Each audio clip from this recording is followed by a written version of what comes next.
You're listening to WCAT Radio, your home for authentic Catholic programming. Hello, I'm Joseph White. I am an instructor in Catechetical Ministry at Holy Apostles College and Seminary, and also the Director for Catechetical Resources for OSV Publishing. And I'm speaking today with Father John Yake, who is a priest in Canada who has extensive experience with education at all levels and also works in parish ministry. Father John, tell us a little bit more about your background and the extensive ministry work that you've done and the writing that you've done. Well, I began my career as a teacher, an elementary school teacher, and then I moved from there to religious life, and I ended up back in teaching. I think it was because I was a vocation director, and I was also associated with chaplaincy at the University of Ottawa, and I was doing the spiritual direction for English speakers.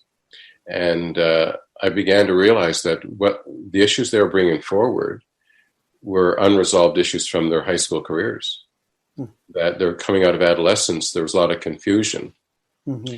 And so it got me thinking about, wouldn't it be nice to be in the high school working with adolescents to sort of head this off? Because the best place, like they had left, so it was pretty hard to go back there physically. You can't do that. So it just got me interested in that. So I moved in that direction, got permission to explore it, and I ended up spending the next 28 years in high school teaching. I taught history and theology and philosophy, and then and I was also the campus minister, so I had to produce a program for each of the grades. I discovered that each grade in high school is psychosocially different. And that led me to write this book, the Talking to Teens About the Mass, because their issues are different for each year. Mm-hmm. And like some people think adolescence is just one period, some say it's 3. But I found they're quite different at each time. But anyway, so I spent my time there. And then because chaplaincy was non-existent, like there was no, the people who were doing what they called chaplaincy, I called it force-feeding young people what they had already rejected on Sunday.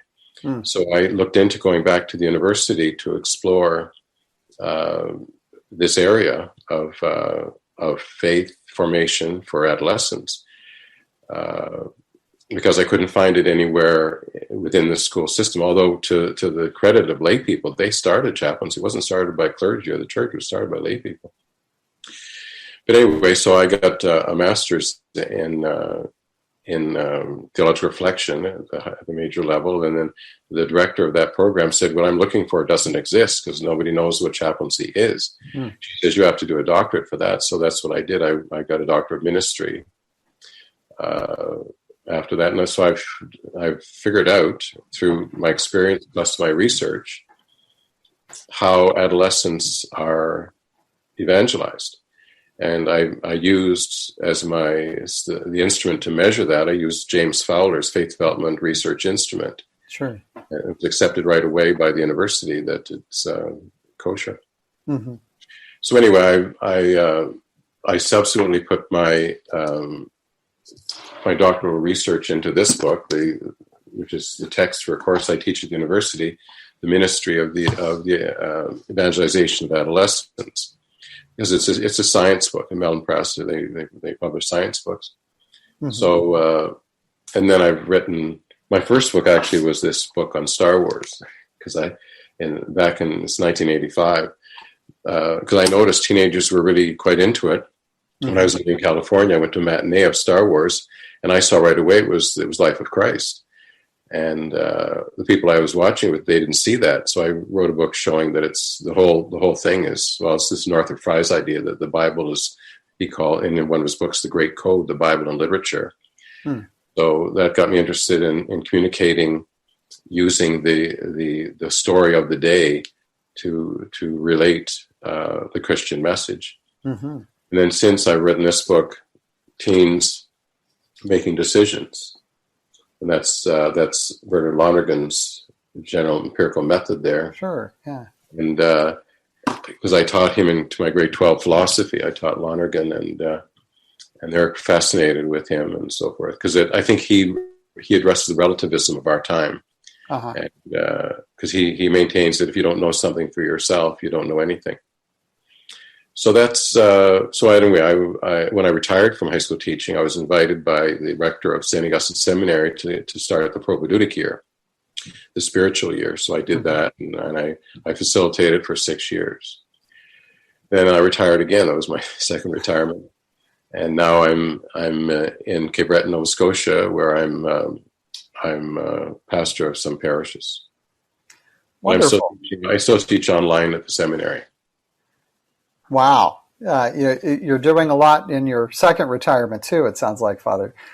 I was curious about what you said about force feeding young people what they've rejected on Sunday. And in recent years, certainly in the United States, and I imagine in many other places as well, there's been a great deal of focus on the tragedy of large numbers of young people leaving the church. And I'm just curious, based on your own research and your experience in ministry, why do you think this is happening, and what can we do about it? That's a huge question. Huge question. Well, first of all, it's true. What you've said is true, and the research has shown it. I don't know if you've heard of Reginald Bibby. He's a religious sociologist, and he's documented, at least in Canada, in a book called The Emerging Generation. He's documented the major exodus of young people. He also showed that the same percentage of young people who've left the church is the same as adults. That we need to point out that they're different, because adolescents, as much as they think that they're thinking for themselves, they really mirror the culture. They're uncritical thinkers. They just take, this is part of what Fowler maintained in their faith stage, synthetic conventional. They're very conventional. We think of teenagers as rebels, but they're actually quite conventional. But unfortunately, what is conventional today is not to be religious. So if you had to answer that question, it is huge, but if you want me to ramble for a while, I can. Well, no, go ahead. It looks like you're... The first thing is, first I wanted to assent to your statement. It's not an assumption, it's a scientific fact. The second chapter of my book is the cultural context for youth ministry. And it's the longest chapter. And I thought I was being quite negative, but since I've written it, that's 2005, my current students say I didn't go far enough. In other words, things are getting worse very quickly. But anyway, the cultural master story today is decidedly opposed to God, to theism, to faith. It's all about self-centeredness, a search for, if you're into religion, you want to search for an easy one, something without sacrifice or priesthood. Joe Holland wrote a book on social analysis, said there's an irreversible crisis in the West. So if we look at the elements of culture, that's media, education, and government. And from the perspective of young people, all three of them lack a foundational and universally accepted principle to guide a unified vision. It's relativism. This is what Pope Benedict in his inaugural sermon as Pope said this is what he would be confronting. What all three have in common is atheism. So if we look at the media, it's basically the left agenda. And what G.K. Chesterton called the thin and theoretic minorities, which means the media are telling us, they're not reporting the news, they're telling us what it should be. And I just recently, I noticed, this is in the United States, the Cheryl Atkinson, she has said that that media is all biased. And you can get her lectures where she's saying it. And then Carrie Lake, she was the news anchor for Fox 10 News. She resigned right on television and told them the same thing, that she doesn't feel like she's a journalist anymore. So the media is no longer to be trusted in terms of reporting. They have an agenda, and but it's unfortunate, that our people are not really media savvy. I think they're, in my experience here, they really believe what's being told to them. But for young people, it must be quite the little nightmare. And then connect that with technology, how our young people are onto technology 24/7. Mm-hmm. And there's reasons for that. One would be perhaps they're what they're called latchkey kids. They come home to an empty house and they're afraid. Since daycare, they've been afraid. And so they keep connected to their friends, what they call friends, 24/7. And then the other thing is education, which is, I think, in my experience, it's really lost its mandate. I don't think it knows what it's doing. So it seems to attend to cultural fads and ideologies. Poet Robert Bly, he said that it's, in his book, The Sibling Society, he said that school is boring, terribly boring. And there's reasons in philosophy for that too. Mm-hmm. But in education, for example, they're still teaching Darwin. And there's no fossil proof for his theory of evolution, and yet it's taught as if it's a fact. And even if it is true, it doesn't tell us anything. It doesn't mean anything. Then there's Freud and Marx, all atheists, their theories are falsehoods. But this is what our students are being taught, stuff that's not really true. So. And we have to go back that their religion is not central, that God is excluded from these thinkers. And I taught in a Catholic school, and it was unbelievable that teachers were teaching what they thought the church should be teaching. And that's why I look like this. I had to fight with them that, no, you're not, you're hired to teach what the Catholic Church teaches, and for your own integrity. But that was quite a tragic scenario for me. And the third, of course, is government. And actually, I might say something more about education, because some of these thinkers, like Paulo Freire, for example, he shows that education has to problematize the realities, that students have to be engaged. And in philosophy, say Gadamer and Heidegger, these guys, they talk about how in reading, the whole world comes into being. There's an ontological need of students to engage a world, and they're given sort of propositional thinking. They're giving literalness, like you just memorize what we tell you, and that's it. So that's where the boredom, I think, comes from. Yeah, is they're not being enlisted as agents of history. That we should be teaching in this way. Here's the best thing on this topic at the moment. But I invite any of you who are interested to engage yourselves in this and try to push the boundaries and understand it more. Then it'd be more exciting, I think, for them. That right. We're giving them. I think Lonergan called it an anti-historical immobilism. That the world is just static, and this is it. It doesn't need to be improved, and just fit in. And Ivan Illich, he wrote a book called Deschooling Society, in which he said that school is just a reproductive organ of the culture, and that's not terribly exciting. Anyway, the other thing is government, and I don't think that requires any comment.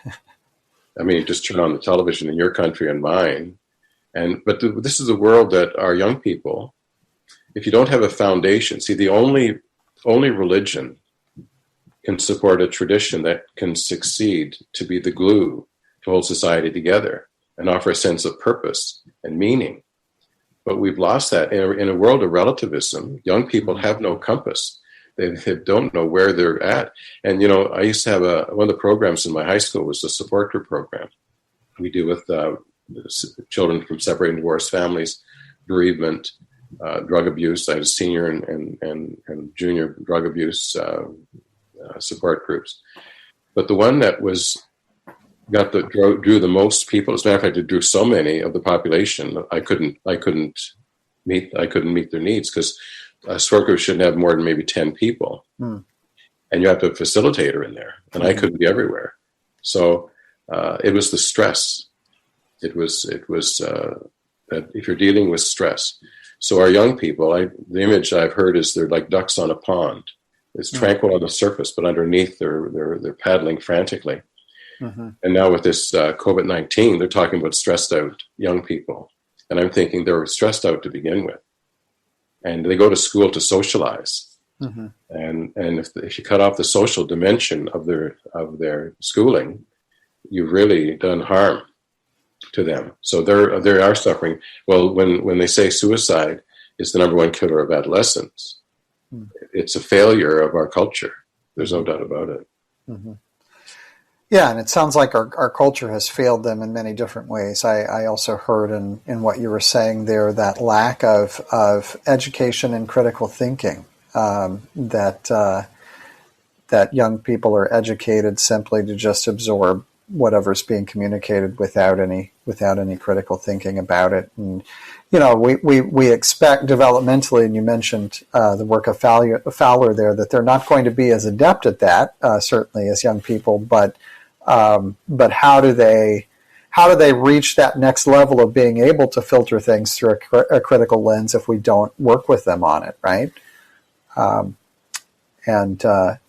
You've spoken about the importance of evidence-based practices when it comes to youth ministry and work with youth, really becoming educated in what works with young people and doing things that we know are effective. Why is this important versus just just kind of doing whatever is in our hearts or whatever intuitively we feel like we should do? Why is it important to look at evidence-based practice, and where can people turn to learn more about what works with young people, what's been tried and shown effective? Okay, that's another huge question. After my book was published, I was invited to give the workshops to all of the youth ministers of the Archdiocese of Toronto. Mm-hmm. The first question I asked them is how would they evaluate their success? In other words, what are you doing? What is it?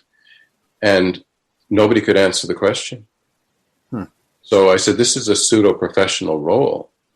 And if you don't have a destination, how do you know how you're going to get there? But now to preface any remarks I would make on this question, and this was my question, this is why I have been a researcher as well as a practitioner. In my book, I mentioned something that's usually unmentionable in Catholic circles, and that's the demonic. That we've denied, or we're embarrassed by this, and I think it's huge. It was huge in Jesus' ministry, and St. Paul said, we're up against principalities and powers, so we have to be able to recognize there is a good and an evil. This is one of the things where our young people are being cheated at school, that the left denies evil. It's just whatever you want. It's sort of psychologized everything. And if good and evil don't exist, then what is the point of anything? And this, I think, leads to suicide when there's no point to your life and there's no goals. But with the Catholic teaching, the goal is obvious. It's to get to heaven. That the whole nature is to get to the supernatural, the earth to heaven. And this is clear in the incarnation of Jesus and in the whole Mariology. But the other thing is, what I do in my book is, rather than people take my word for it, I have to sort of prove my assumptions, which are really not assumptions. But anyway, I traced the trend to contemporary secularization that's had an evolution of about 400 years, arguably from Descartes, 1650, is when he died. Yeah. So what we've inherited today has been festering for at least 400 years. So we have to realize it didn't start yesterday. It didn't start with anything in our present, actually. So what are the elements of the Cartesian deconstructionism? Well, he attacked to the tradition. In his cogito, I think, therefore I am. So anything else that is not me doesn't exist. So it was the rise of not science, but scientism. Like, science is a good thing, but scientism rejects divinity because you can't prove it. So our young people are going to school studying the arts and sciences. In other words, mystery is out. You can't prove it. So their whole formation is geared towards a denial of God. And in that, once that happens, there's a depersonalization and a repression of the subject. Lonergan does a marvelous thinking on this, seeing it from a philosophical thing. He shows how the neglected subject and alienated, how far we are from our humanity is really quite tragic. And it's done by the use of language. That's a political correctness, to disconnect persons from a common sense and a tradition. And this is aided and abetted by technology. But Cartesian subjectivity, the world is significant only by way of the subject. Like, we give it meaning, and that's what relativism's the foundation. We give it has no meaning of its own. Like with Christianity, it has the meaning that God gave it. But once you throw God out, it becomes, in the third wave of modernity, Nietzsche said God is dead, and he was probably right. God is dead as far as people are thinking. And then there's godlessness, that John Courtney Murray's book, The Problem of God, where he shows the different dimensions of modernity and godlessness. And one is the godlessness of the academy, where we're searching for truth, but we on purpose don't find it. So education is ideally to be constantly improving things. So I think that's why I think in my book I put so much emphasis on the culture, because to answer this question of the importance of evidence-based practices, Frary said, it's education for is always education against. So you have to know what it is who is opposing you, because education doesn't happen in a vacuum. And the more concretely you understand your students and what's happening to them, then you won't get so discouraged when you realize you can't evangelize them, because the little bit of time, they don't go to church anymore, so the little bit of time you have, it's pretty hard to oppose the whole cultural elements, education, government, media, which is nonstop. So my research in youth ministry has discovered the science of the psychology of youth ministry. And so when you use the word evidence, it's not about popularity. In my introduction, I show what we are doing in the church with youth ministry, but why it's not working. And interestingly, a publisher who had an interest in my book before Sheedon Ward was Sheedon Ward rather than Mellen Press.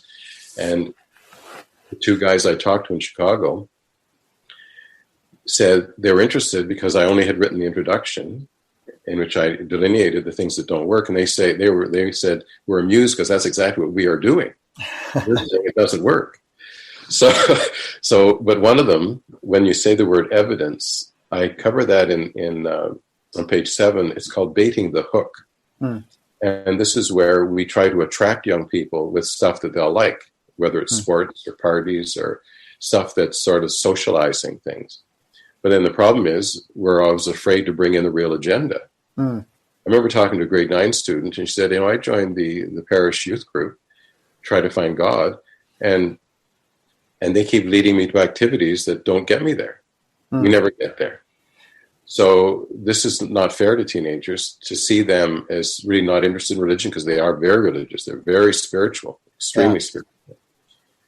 So by evidence, what I mean is to deliver a youth ministry program that's congruent with the nature of adolescence. So that's what I discovered. Basically, that's what my book builds up to prove my theory, which I called youth ministry theory, which is certainly evidence-based, but it's also scientific.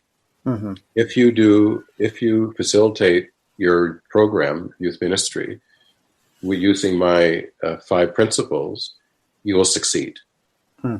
And my students are basically teachers who are in chaplaincy in high schools, or they're in youth ministry in their parishes.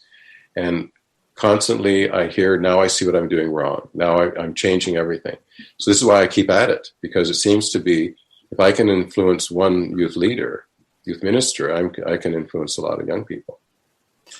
So there's my 5 principles. And do you want me to talk about those? Yeah, please do. I was going to say, this is making me think of the emphasis in the new directory for catechesis that came out last last year in 2020, the new universal catechetical directory that we have, speaks to the importance of an understanding of the human sciences, education, psychology, sociology, not to psychologize everything as you referred to before, but to contributing to our methodology so that we're actually basing what we do for young people, for example, on what we know about young people and how they grow and how they think. And it sounds like a good part of your work has been devoted to that. So I'm sure that our listeners now want to hear those 5 principles and understand that a little better. Okay. Well, the 5 principles come out of James Fowler's Aspects of Faith Development Theory. Mm-hmm. So there are 7 of them. But Romney Moseley, who is a co-author of the research instrument, and he also wrote a book called Becoming Ourselves Before God, Becoming a Self Before God. He told me I couldn't check, like I tested my theory in my doctoral work with a core retreat, right? A Christ and Others retreat. Mm-hmm. One of those 3-day serendipitous, very intense weekends. There are encounter weekends, like there's mm-hmm. challenge, there's engage encounter, marriage encounter. I did an encounter with Lyman Coleman in Los Angeles. It was called Frog Kissing in those days. And there were 10,000 of us in the room, and we all left as brothers and sisters. It's an interesting dynamic. But he discovered the dynamic on his way to try to get a good relationship with his father that had become estranged. So that's what this is. But I thought, and people were being changed by it. I was also in the challenge retreat movement when I was in Ottawa. And parents would say, what did you do to my son or what did you do to my daughter? They're different, they're changed, they're improved. And we couldn't answer that question. And I said, God's a mystery, but ministry shouldn't have to be. When you go under the knife in the operating theater, you hope that the person there knows what they're doing. They're not just exploring and hoping for an outcome. They know what it is. So Fowler gave us science about it, and I talk about him and his experience in chapter 1. So they already know who he is and so forth. So Moseley showed me I could test 5 of the aspects of faith development theory. So they are bounds of social awareness, social perspective taking, locus of authority, form of world coherence, and symbolic function. So to translate that into regular language, social perspective taking is looking at relationships. That young people are into friendships. They're really into relationships. So like some of the textbooks and so forth for teenagers are from an adult perspective. Mm-hmm. And they're avoided. These are the areas to address if you want to evangelize young people. Don't make assumptions about where you think they are. Do this. So bounds of social awareness means belonging to community. They're desperate to belong to community. Erik Erikson said that they create this fad of distancing themselves from adults because adults are in the way of their emergence into adulthood. Mm-hmm. Locus of authority means making decisions. What is your philosophy of life? How do you go about making decisions? Because they're in the point, they're left childhood. And they know they're going to be thrust into the real world. So where you have to decide where they're going to go. Are they going to study? Are they going to work? What are they going to do? And also vocational choices as well, because we go through a life crisis every 18 to 30 years. This is a synthesis of psychological theory. The first one is 18 and 3rd. It's out of high school, and you resolve this issue by resolving 2 issues. The issue of career, what am I going to do? What's my job or profession? What am I going to do in the workaday world? And school helps you sort that out. And the second one is the sexuality. Am I going to be married? Am I going to be single? How am I going to share my inner life? Because everybody needs intimacy, to put our place inside ourselves. Who am I going to be inside, and who is going to be in me? And then 18, 30 years later is the midlife crisis, and that's very quickly you're not young anymore, and people are dying around you. So the death brings it on. It's the death, not only biological death, but death of your youth. So it's an evaluative time. So you decide, did I pass or fail? Mm-hmm. So if if you failed, I intended to become the head of my country, and I didn't. I'm the janitor on I'm sweeping the steps. Well, you can go back maybe and try something else. This is where people get divorced or so forth because they made a mistake somewhere. And then there's ones who evaluate that they passed. Mm-hmm. So that's a worse crisis, because if you achieve what you set out to achieve, you can die. There's nothing left for you. This is where I was. So I reinvented myself by going back to school. Mm-hmm. So then the next one, of course, is the obsolescence, but about the age of 55 or so. And this is where people start developing cancers, and because you're being pushed out for people with younger skills, and you're at the end of your career, so people look for reasons to get out. You know? Mm-hmm. And then the last one is 72-ish, and that's what is my legacy? What did my life mean, and so forth. So this whole trajectory, I used to teach my teenagers this theory, because teenagers tend to be into the immediate. They don't realize that, you're drug taking now, you don't die today, but it's going to affect you later. And so see the whole of your life. Form world coherence is, what is my philosophy of life? And then symbolic function are treasures of my heart. What is it that you really value? Like you're wearing this particular necklace or something, and that's because your grandmother gave it to you. So it has what they call sentimental value, but that's symbolic function. Mm-hmm.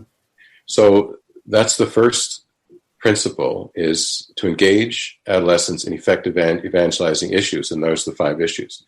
The second one is employ youth-appropriate evangelizing structures. So how are young people already structured to be? Like I've been asked over the years, can I help the parish start a youth group? And I said, that's not the question. They're already grouped. Your challenge is, how do you engage that? Because it's already there. Mm-hmm. If you try to form it, it's going to collapse, and that's what happens with youth groups. They collapse for parish-based stuff. So it's stuff like friendship and informal group settings and so forth. But I talk about this more and more in my book. Third is call forth those who are gifted evangelizers. So even St. Paul will delineate the gifts that are in the church, and it's a charismatic church. This is where we're gifted. So, I say call forth. I've discovered that youth ministry is not the job of the pastor; it's the job of the community. Mm-hmm. But the pastor's role is to discern the gifts to be in youth ministry, and I'm pretty Catholic about that, pretty easy about that, except to point out what I've seen in my experience is. Look for evangelizing personalities mm-hmm. who are positive, who have a sense of humor, who can work with people and not get immediate results, and who are committed, versus ideological thinkers who basically pass on as Christianity their particular hobby horse. Yeah, and because young people can be used, they can be used for an adult agenda. And they're not even, it's hard to sort them out, because what they're doing looks Christian, but it really isn't. The next one is use evangelizing program styles. So essentially, this is dialogue. Mm-hmm. That I never did anything with young people without them in dialogue with me about it. That they were co-facilitators of their own ministry. I didn't do ministry to them.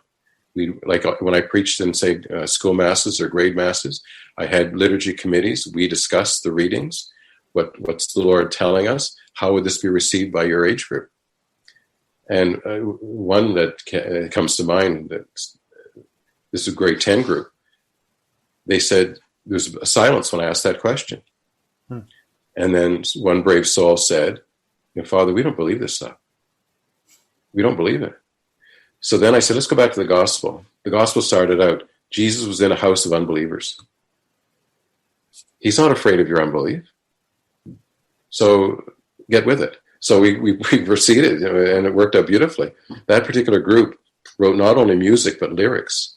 And they made plays to illustrate the gospel and how their peers are not taking to it. It was unbelievable.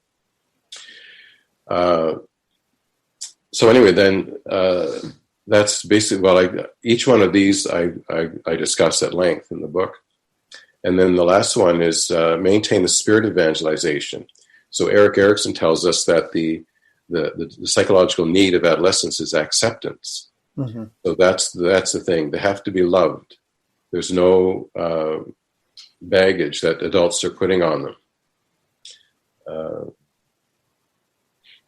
So anyway, that's my course in the Ministry of Evangelization of Adolescents is in 4 modules. The first one is a theology of ministry. Do you know what you're doing? Mm-hmm. If you're evangelizing, then evangelize. And then the next one is cultural analysis. And then the psychology of adolescence, which I use the synthetic conventional stage of Fowler as because you discuss that, and it's pretty clear, although there is an adult version of that. Some people never get out of that synthetic conventional. And then there's my theory, youth ministry theory, which I just spoke about. So now to get to your question about what you said, fidelity to God and fidelity to humanity, and using the sciences for youth ministry. Mm-hmm. Well, I would start off with St. Athanasius. The glory of God is man fully alive. The life of man is the vision of God. So I don't see a dichotomy between justice owed to divinity or to humanity. Mm-hmm. All those thinkers I talked about earlier, Marx and Darwin and Freud, it was all an attack on the incarnation. That's what it always is. Because if they can disprove the resurrection, as St. Paul says, if Christ be not risen, we're still in our sins. Mm-hmm. So that's what it comes down to. So there's no apparent split, because the paradox of Jesus Christ, true God and true man, heals it. Mm-hmm.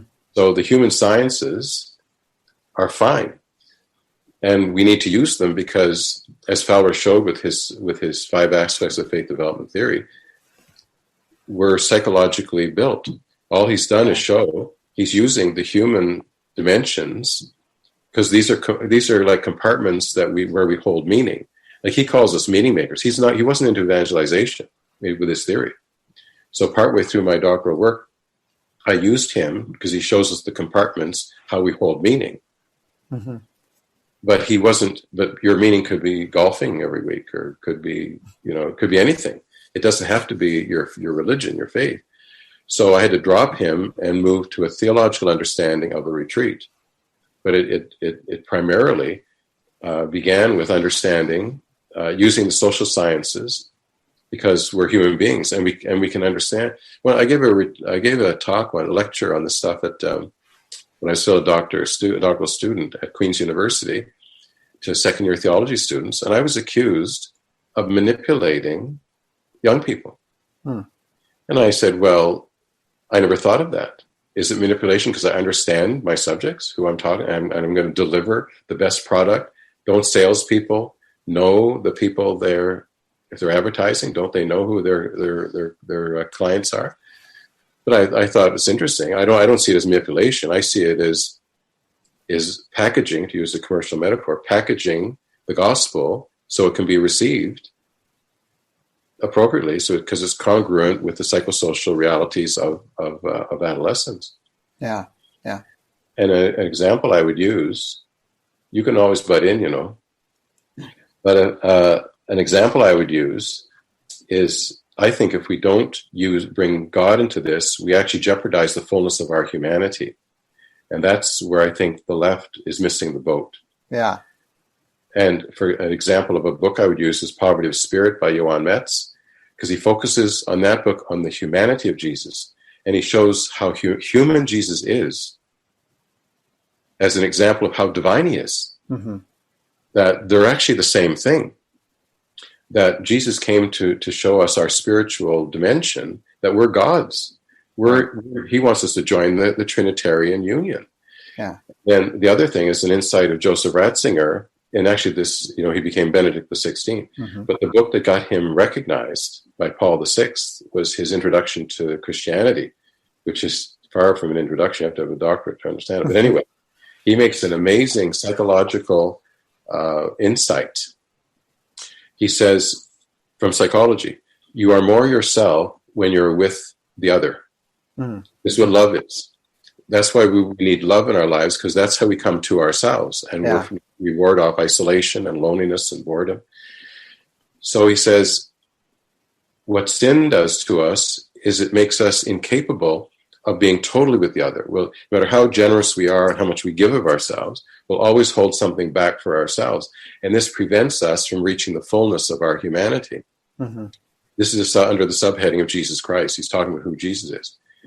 But he says Jesus, on the cross, gave 100% to the Father, to the actual other. Mm-hmm. So psychologically, he's come to himself as the only human being. Mm. He's the only one who's reached the potential that our humanity offers to us. Mm-hmm. So Ratzinger says the Rubicon has been crossed. This is a whole new creation. We're not talking about something that's just another option.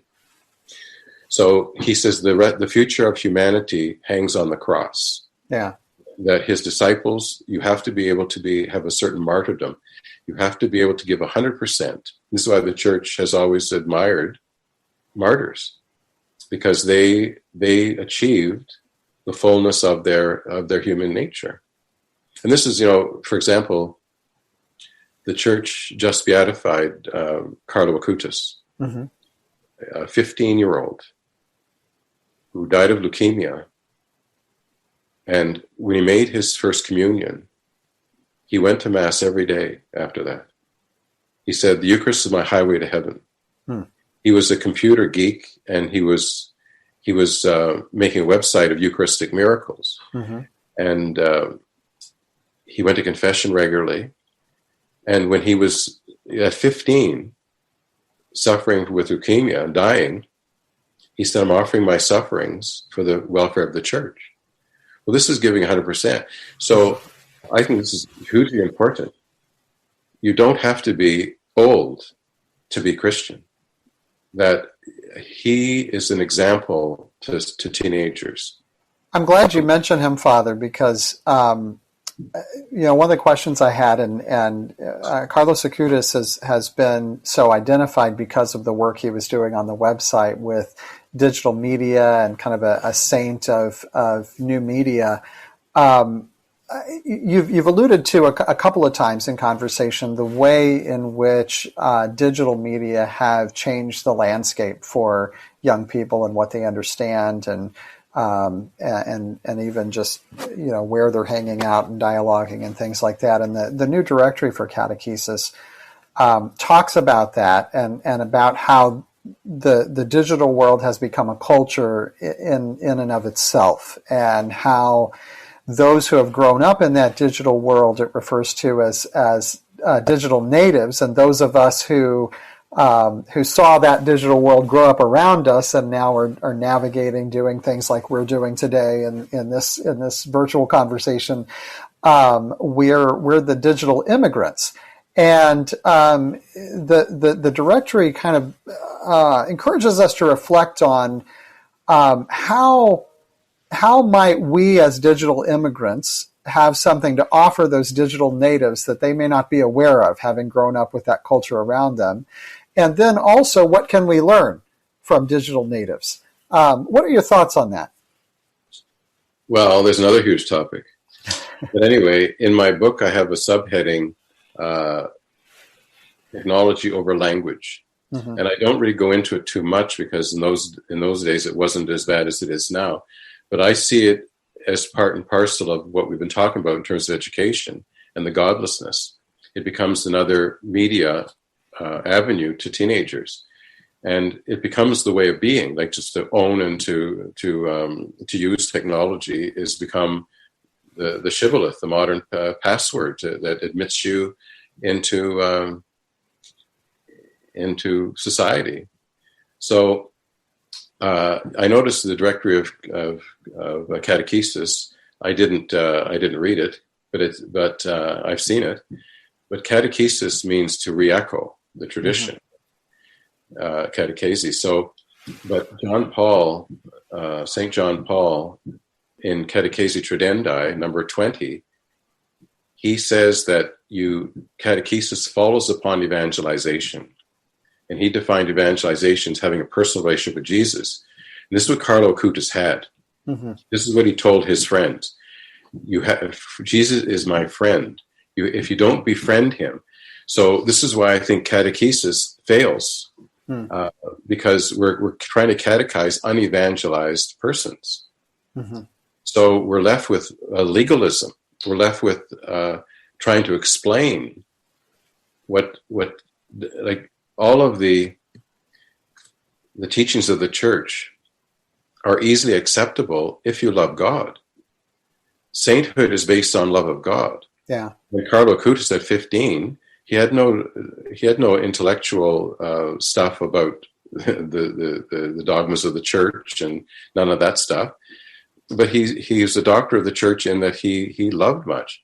And this is, Saint Teresa of Lisieux and Saint Teresa of Calcutta said the same thing. It's the love that goes into something. So how do we get them to love God? And that's where I think my theory comes in, because it starts with the human. If you never become a human being, you'll never love anyone. You won't love yourself, you won't love God, and like the three directions of our world, in, out, and up. And so technology I see as just another. In my final speech, I gave a speech at the graduation on primary retirement, and I said, at one time a pencil case held pencils and maybe cheat sheets and erasers, but now it can hold the World Wide Web. You can download anything. Neil Postman, who was a philosophy of technology, he said that, every technology changes the whole culture. Mm-hmm. And he says, with universal reading, there's no childhood anymore. So we're rushing our young people are being pushed out of childhood as children. They're not afforded the opportunity to be young anymore. Mm. And this is a huge tragedy, I think. Yeah. So the human sciences, I think, with technology are good, but you asked about people, how they think and learn and grow and behave. Well, this is Bernard Lonergan's general empirical method. Mm-hmm. Lonergan, he spent 25 years teaching in Rome, and he realized that his lectures were useless because the cognitive model had changed. The young people he was talking to were no longer in the scholastic or Thomistic mindset. Mm-hmm. We have to give St. Thomas Aquinas a break, because since he wrote in the 1200s, we've had the Industrial Revolution, the Scientific Revolution, the Enlightenment. Mm-hmm. So he addressed the questions of his day. So Lonergan is doing basically what Plato did. Plato wrote his dialogues to rescue Greek society that was going down the tubes, the civilization. And Lonergan sees us going the same way. That the West is sinking, and we don't. And usually, what comes after it is murder, mass murder, and terrible chaos. So Lonergan, in his cognitive model that he gives us, the interior life, we used to call it the soul, he shows us how we operate. And I taught this to my young people, my students, how we think, what thinking is, how you move from this world to God. And that's your job. That's what your existence is all about. Mm-hmm. So this, I think Lonergan would be great to know. Mm-hmm. And J.K. Chesterton would be great to know, because Chesterton, he was a complete thinker. Yeah. And he saw that what we're doing today is we're not able to see the whole thing. We think in compartments, and we delete what we don't like. And so he foretold the Second World War, and he foretold not only abortion, but infanticide, like 100,000 abortions a day globally. So our young people are caught, as in Heidegger's hermeneutical circle, they're thrown into this world. Mm-hmm. And we have to be real with them about this world. And they respect that. They respect youth ministers who their head is in the clouds, that they realize where we're at. But Jesus Christ is the same yesterday, today, and forever, as the author of Hebrews said. So he's never out of date. But if we don't return to him, that's what education needs to do. It needs to return to Jesus. And because he is the answer. If we don't, we're in big trouble. We're already in big trouble. Absolutely. Yeah. This has been just fascinating, Father, and I thank you for joining me in this conversation. I have one last question, and it doesn't have. I know that this could be a whole other hour, but just in 100 words or less, what advice would you give to a new youth minister who's just getting started in ministry? If they said, Father John, you have so much experience in this area, what's the first thing that I should do, or the most important thing I should do? Be evangelized yourself. Someone said you can't give what you don't have. That was Thomas Aquinas. Mm-hmm. So holiness, Bishop Sheen used to say this, that holiness is the only argument we have. So programs, I've never seen a bad program, but the best program on the planet is no good if the persons you're talking to don't love God. And if you yourself don't love God, they can see teenagers different from children. Children see every teacher as wonderful. Teenagers are interested in and have the ability to see the inner life of persons. They have that. That's social perspective taking from Fowler. Mm-hmm. They can see, and they can also, that's why they're so sensitive of whether they're accepted or not, because they can see if you're projecting on them something. Yeah. They're quite wise. You can't fool them. They're good at spotting hypocrisy, aren't they? Exactly, precisely. Yeah. So I would say that's the first thing. And then read my book. I wish I had my book when I started, because I'm only just beginning to understand what I should have been doing. Well, thank you so much, and I hope our listeners will go out and get your book. And thank you for sharing your wisdom with us today. This has just been wonderful, and I know it'll be lots of help to lots of folks in ministry. Thank you, Father. Thank you for the invitation. Bye-bye. Bye. Hello, God's beloved. I'm Annabelle Mosley, author, professor of theology, and host of Then Sings My Soul and Destination Sainthood on WCAT Radio. I invite you to listen in and find inspiration along this sacred journey we're traveling together to make our lives a masterpiece and, with God's grace, become saints. Join me, Annabelle Mosley, for Then Sings My Soul and Destination Sainthood on WCAT Radio. God bless you. Remember, you're never alone. God is always with you.